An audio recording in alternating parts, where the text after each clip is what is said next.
Suatu hari seorang sahabat datang kepada Nabi bertanya dengan penuh semangat dan ingin rasa tahu. Qultu ya Rasulullah, man najah? Wahai Rasulullah, apa yang bisa membuat kita itu selamat dalam hidup ini, dalam menata hidup terlebih kemudian bekal di akhirat nanti?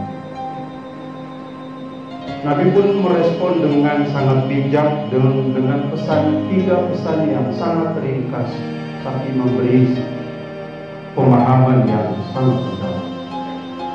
Tiga hal itu, yang pertama hadirin, Nabi katakan amsik alaika lisanaka, tahanlah lidah.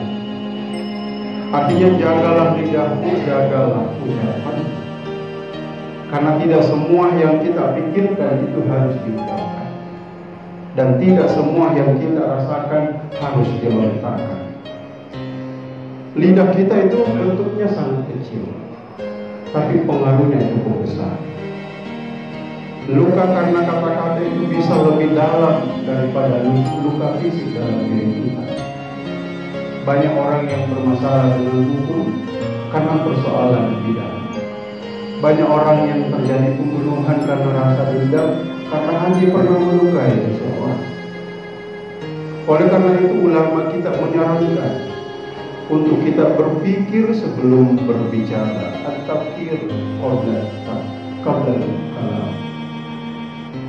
Tanyakan pada hati kita bahwa apakah yang kita ucapkan itu ada manfaat bagi kita maupun orang lain.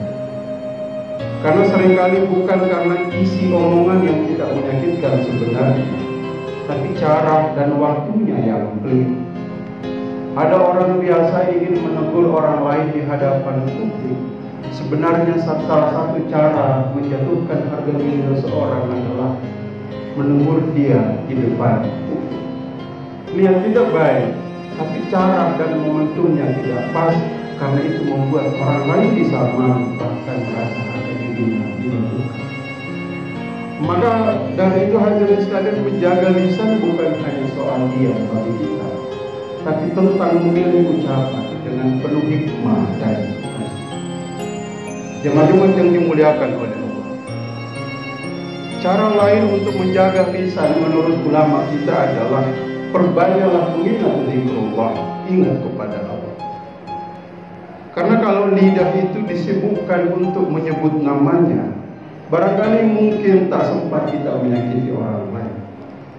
Muhammad Al-Haraki katakan, sibukkanlah lidahmu itu dengan mengingat Allah. Iqra'ul Quran, bacalah Quran dan pahami maknanya. Al-Quran itu sampai kapanpun tidak akan pernah berubah. Tapi dengan Al-Quran ia bisa mengubah perilaku, bisa mengubah sikap dan cara pandang seseorang dalam menjalani hidup ini.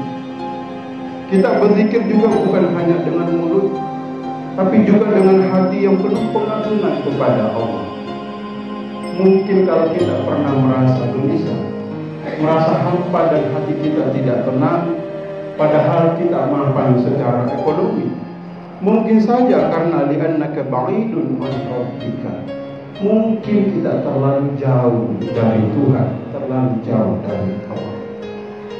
Bahkan anggota tubuh pun bisa kita diajak berpikir mengingat Allah dengan menggunakan segala anggota tubuh kita, misalkan jalan kaki ke masjid, menegakkan salat berjamaah dan menyibukkan diri dalam ibadah. Misalkan apa susahnya kita salat? Apa susahnya kita salat dengan 24 jam waktu sehari semalam yang Allah berikan? Ia tak membutuhkan waktu lama dan tenaga yang banyak. Tapi kadang kita sering mengeluh lelah karena dunia. Padahal ketenangan sejati itu ada dalam tubuh kita yang lama di hadapan. Jemaat yang dimuliakan oleh Allah, jawaban Nabi, nasihat Nabi yang kedua kepada sahabatnya adalah waliyasa'ka baituka, lapangkanlah rumah. Bukan berarti memperbesar bangunan fisik, bangunan rumah kita, tapi yang dimaksud oleh Nabi adalah menjadikan rumah kita sebagai tempat yang memberi kelapangan hati. Makanya ada istilah baiti jannati, rumahku adalah surga. Rumah bagi kita bukan sekadar tempat kita berteduh atau istirahat, melainkan rumah bagi kita adalah tempat tumbuhnya iman, tempat bertemunya cinta dan kebaikan bersama sanak keluarga kita, tempat yang di dalamnya Allah selalu disebut dan ditaati.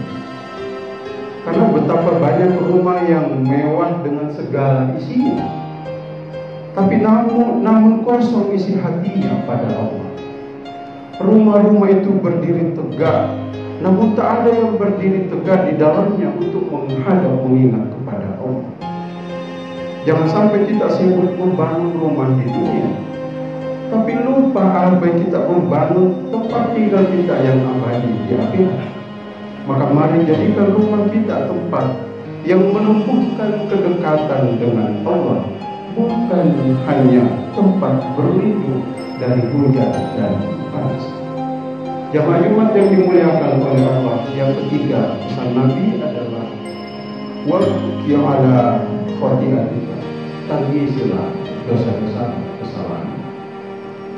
Ini adalah pesan kepada kita semua dari Nabi bahwa sesekalilah untuk menyesali dosa masa lalu.